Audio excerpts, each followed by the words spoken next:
ലക്ഷ്മി പോയില്ലായിരുന്നോ? ഇല്ല, പോയില്ല. ഇവിടെ കുറച്ച് അത്യാവശ്യം ഉണ്ടായിരുന്നു. ഈ മെഡിസിൻ ആർക്കാ? തൻ്റെ ആ ബന്ധുവിനാണോ? ആ, പിന്നെ അല്ലാതെ ഇവിടെ വരുമ്പോഴൊക്കെ ഞാനാ മരുന്ന് വാങ്ങിച്ചു കൊടുക്കുന്നേ. എന്നാ പിന്നെ ഞാൻ ചെല്ലട്ടെ. അതെ, ഒന്ന് നിന്നേ. ആ പേഷ്യൻ്റെ പേര് എന്താന്ന് പറഞ്ഞത്?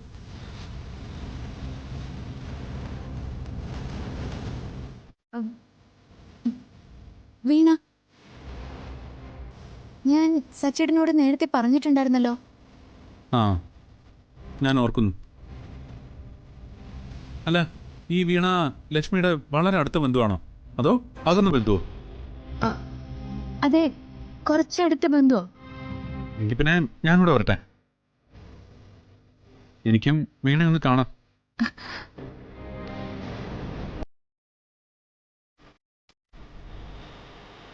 മെഡിസിൻ നമുക്ക് ഒരുമിച്ച് കൊണ്ടുപോയി കൊടുക്കാം. അയ്യോ, അതൊന്നും വേണ്ട.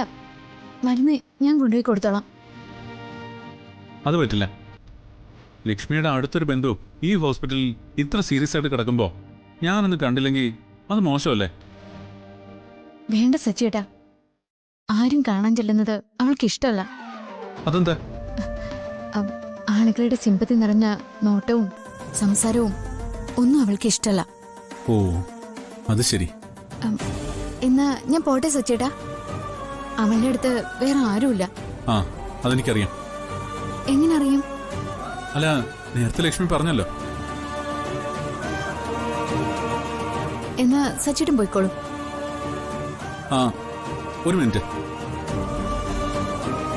എനിക്ക് ഒരു ഡൗട്ട് ക്ലിയർ ചെയ്യാനുണ്ടായിരുന്നു. എന്ത് ഡൗട്ട്?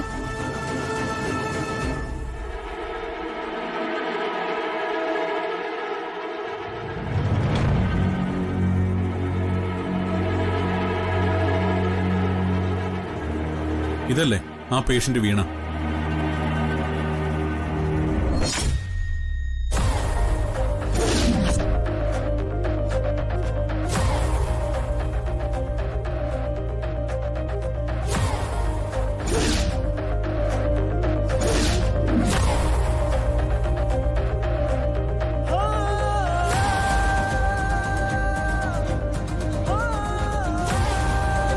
വീണ എന്ന പേരിൽ ഇവിടെ കാർഡിയോ ഡിപ്പാർട്ട്മെന്റിൽ ഒരു പേഷ്യന്റ് ഇല്ല.